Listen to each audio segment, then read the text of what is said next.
मग जेवणाच्या सुट्टीमध्ये मी ना केली मस्त पोरासोबत मस्ती, मस्त घसरपट्टी बनवून घसरू लहान पोरीवानी. लहान पोरासोबत खेळायला मले भाई मजा येते. माझ्या मागे एक पोरगी होती, ते म्हणे मी घसरतो, म्हणे मी घसरव म्हणत होती, तर ते काय घसरतच नव्हती. मग तिनं का केली माहिती, एक तांगडा टाकला तिकडे कुदली तेथून. आता होय का आमच्याकडच्या पोरी. मग मी घरी जाऊन मस्त माझ्यासाठी भांडे ठेवले होते टोपलं भर. लोकायले असे सांगते माझी माय की एक काम नाही करत जाऊन हे एवढे मोठे भांडे ठेवायचे होय का. आता काम करून याने एवढे मोठे भांडे घासा, जीव तरासून जाते. मले नाही राहायचं आता, मी तर लढूनच दिलं बाप्पा. मजा आहे ना. संध्याकाळी मला गरम गरम बनवून दिला आयता. तशी मी लई आयती आहो.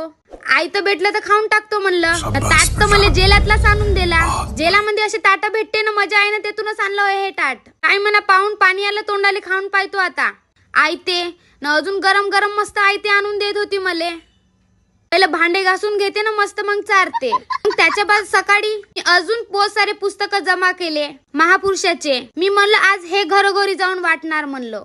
मग सुरू केलं आपलं काम. मी ना मस्त घरोघरी दिले. मग भगत सरांनी माझं हे काम पाहून घरोघरी पुस्तकं वाटायचं त्यांना खूप आनंद झाला. म्हणून त्यांनी स्वतः लिहिलेले 2 पुस्तकं मला भेट दिले. त्याबद्दल त्यांचं खूप मनापासून धन्यवाद.